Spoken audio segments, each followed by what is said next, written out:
Cook with கோமாளியில் first 3 சீசனில் கோமாளியாக இருந்து அடுத்த 2 சீசனில் ஆங்கரிங் பண்ணுறவங்க தான் மணிமேகலை. இன்ஸ்டாகிராம்லையும் யூடியூப்லேயும் ஒரு ஷாக்கிங்கான போஸ்ட் போட்டிருக்காங்க. அந்த போஸ்ட்டில் என்ன போட்டிருக்கு அப்படின்னு பார்த்தீங்கன்னா, நான் இனிமேல் குக் வித் கோமாளியில் தொடர மாட்டேன்.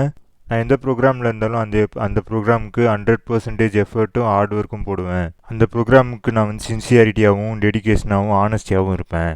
அதே மாதிரி தான் குக் வித் கோமாளியும் 2018 நவம்பரில் என்னோட ஸ்ட்ரெஸ் பஸ்டர் ஜேர்னி ஸ்டார்ட் ஆச்சு.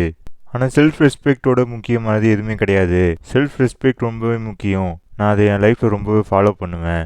மணி, ப்ரொஃபஷன், ஆப்பர்ச்சுனிட்டிஸ் எதுவாக இருந்தாலும் அதை பற்றி நான் கவலைப்பட மாட்டேன். அது எல்லாமே செல்ஃப் ரெஸ்பெக்ட் அப்படின்னு வரும்போது செகண்டரி தான். அதனால தான் நான் குக் வித் கோமாளிலேருந்து வெளியே வந்துட்டேன். ஒரு ஃபீமேல் ஆங்கரால் இந்த சீசனில் நான் வந்து கம்ப்ளீட்டாக டாமினேட் ஆகிட்டேன். அந்த ஃபீமேல் ஆங்கர் இந்த சீசனில் குக்காக இருக்காங்க. இந்த ஷோவில் அவங்க பார்ட் வந்து குக்காக இருக்கிறது. ஆனால் அவங்க அதெல்லாம் மறந்துட்டு ஆங்கரிங் போர்ஷனில் குறுக்கா வராங்க. என் வேலையை செய்ய விட மாட்டேங்கிறாங்க. அதையும் மீறி நான் வந்து உரிமையாக கேட்டாலுமே இந்த சீசனில் அது வந்து குற்றமாயிடுது. அது யாராக இருந்தாலும் நான் கவலைப்பட மாட்டேன். நான் என் வாய்ஸை ரேஸ் பண்ணி தான் இருப்பேன். நிறைய நெகட்டிவிட்டியும் டாமினன்ஸும் இந்த ஷோவோடைய ஒரிஜினாலிட்டியை ஓவர் ஷேடோ பண்ணிடுது. முன்ன மாதிரி நான் என்ஜாய் பண்ணி ஒர்க் பண்ண சிடபிள்யூசி இது இல்லை. இனிமேல் நான் இந்த குக் வித் கோமாளியில் இருக்க மாட்டேன். நான் 2010 இந்த ஃபீல்டில் இருக்கேன்.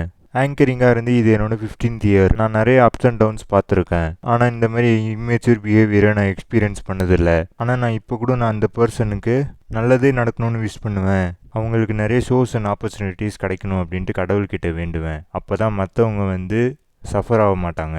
குக் வித் கோமாளியில் இருந்த எல்லா மெமரிஸையும் நான் செரிஸ் பண்ணிட்டே இருப்பேன்.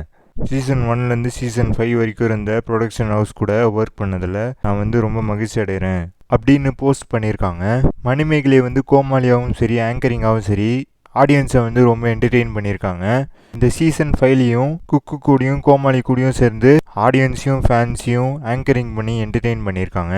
இப்போது மணிமேகலை கிட்ட இருந்து சிடபிள்யூசியிலேருந்து குவிட் பண்ண போகிறேன் அப்படின்ட்டு போஸ்ட் பார்க்கும்போது ஷாக்கிங்காகவே இருக்குது. எல்லா எபிசோட்லையுமே மணிமேகலை வந்து ஃபன்னாகவும் ஜாலியாகவும் இருப்பாங்க.